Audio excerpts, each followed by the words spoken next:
El vaso pertenece al sistema linfoide,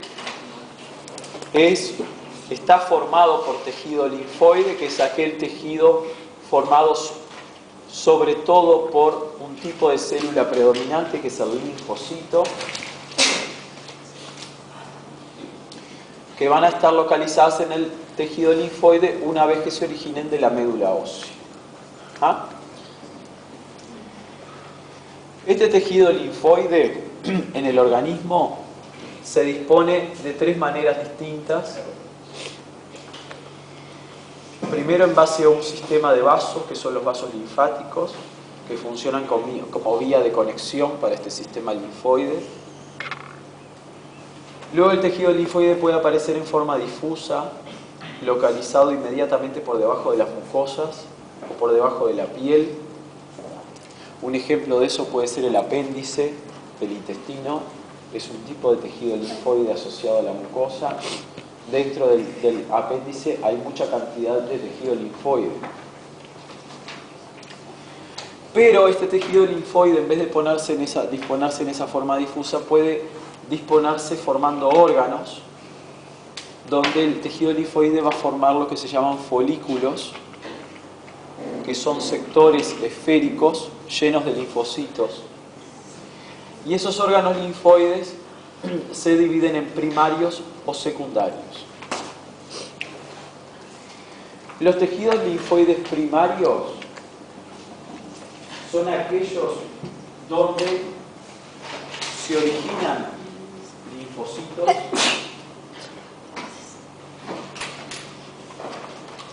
uno está vinculado al tórax, y ya lo mencionamos en su momento, es el timo, es un órgano linfoide primario.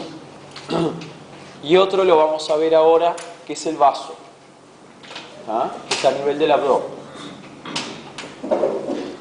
Perdón, ahí está mal el término secundario.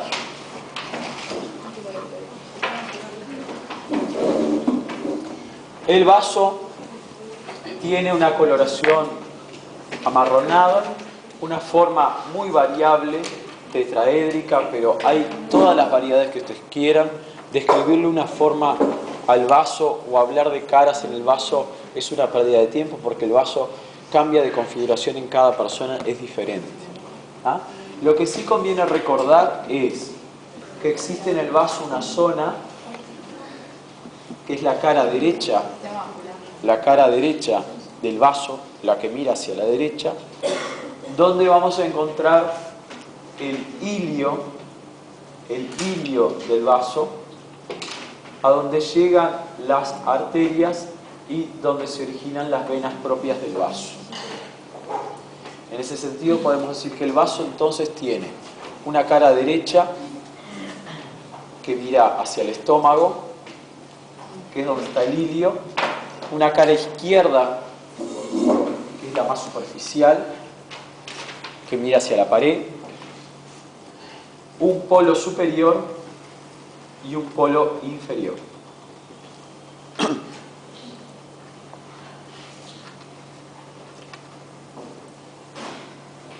Las dimensiones siguen la regla 1263. En el eje transversal 3 centímetros, en el eje anterior-posterior 6 y en el eje longitudinal 12. Tiene un peso, normalmente si extraemos la sangre y le sacamos la sangre, un peso hasta 300 gramos, un color rojo púrpura, y es un órgano blando y friable. ¿Conocen el término friable? ¿Alguna vez cocinaron sesos? No. Un órgano friable es aquel que lo tocan y se deshace entre los dedos. Lo apretan un poquito y se deshace. El hígado no es tan friable, es macizo, pero tú lo puedes cortar. Pero viste que hay una cápsula que rodea el hígado, que se llama cápsula de Gliso, que vos cuando estás cocinando el hígado, para hacerlo friable tenés que sacarlo de esa cápsula. Acá no, acá hay una cápsula, pero no es tan resistente. Entonces, ¿cuál es la mejor forma de imaginarse un vaso? El vaso en el abdomen es como una gran esponja llena de sangre. ¿Ah? En el abdomen, si nos ponemos a hablar en forma grosera, el vaso es uno de los órganos que tiene mayor volumen de sangre por minuto en su interior, porque es un órgano que dentro de sus funciones tiene una muy importante, que es depurar y filtrar a los glóbulos rojos. Los glóbulos rojos tienen un ciclo de vida de 7 días. Terminados esos 7 días, o si el glóbulo rojo está defectuoso, el vaso lo va a eliminar y va a utilizar la hemoglobina restante para otras cosas. Entonces, dentro del vaso del ser vivo existe una gran cantidad de sangre. Entonces acá tenemos dos componentes que son mortales. Es un órgano friable lleno de sangre.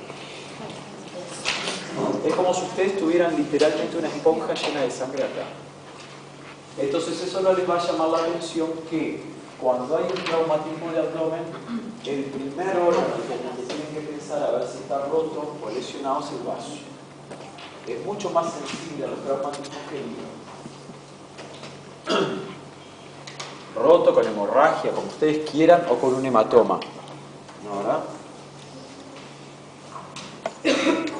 Acá, esto es en un cadáver, se ve acá el vaso sin sangre, vean qué diferente que queda sin la sangre, su cara derecha, la cara izquierda, y se ve su íntima relación con el páncreas,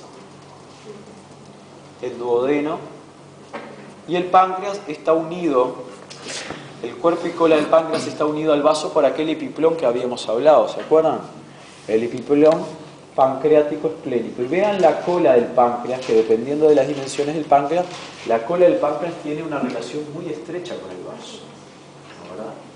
A veces cuando se opera el páncreas, se extrae el páncreas, por ejemplo, ustedes quieren hacer un trasplante de páncreas en un diabético como última instancia de tratamiento, que se puede hacer. Hay que sacar en bloque, hay que sacar duodeno, páncreas, vaso y el riñón izquierdo. ¿Ah? Porque las relaciones son tan estrechas entre riñón, vaso y páncreas que es imposible operar y sacar solamente el páncreas. Además, por detrás del páncreas, como vamos a ver después, está la arteria propia del vaso, que es la arteria esplénica.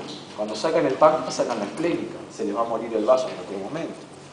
¿Ah? Entonces hay que trasplantar todo. Acá tenemos una esquematización del vaso para ver la llegada de la arteria. ¿Cuál era la arteria? ¿Se acuerdan? La arteria esplénica. Esta arteria esplénica va a llegar al vaso y se va a dividir en forma muy variable, se va a dividir entre 2 a 5 ramos, que no importa ponerle subnombres.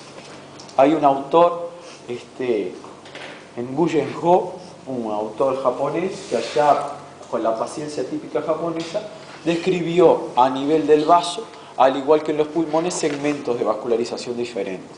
No vamos a entrar en eso, porque no tiene ningún valor práctico. Con respecto a la histología, algunos datos importantes que importan para la anatomía, después van a verlo puramente histológico en los lados. El vaso tiene una cápsula que lo rodea, que se llama cápsula esplénica, y su parénquima, su tejido, se divide, desde el punto de vista macroscópico, se divide en dos sectores clásicos, que se lo sigue llamando así a pesar de lo feo que queda hecho. Un sector que se llama pulpa blanca y otro sector que se le llama pulpa roja. El solo término pulpa blanca, pulpa roja lo lleva ya a pensar un poco qué es lo que hay en cada sector. En la pulpa blanca encontramos linfocitos T, donde estos linfocitos van a proliferar y madurar bajo estímulo de antígenos que se van llegando al organismo. En cambio, en la pulpa roja encontramos un sector de filtración especializado donde los macrófagos extraen y sacan a los glóbulos rojos circulantes ya inmaduros. ¿Está?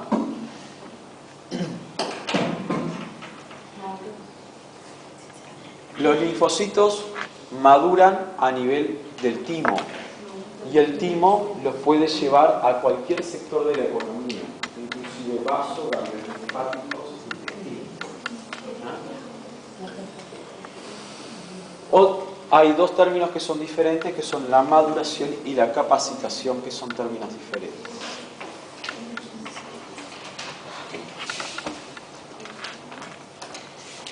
Este esquema, que no se traten de ubicar qué es lo que hay ahí adentro, vamos a especificar.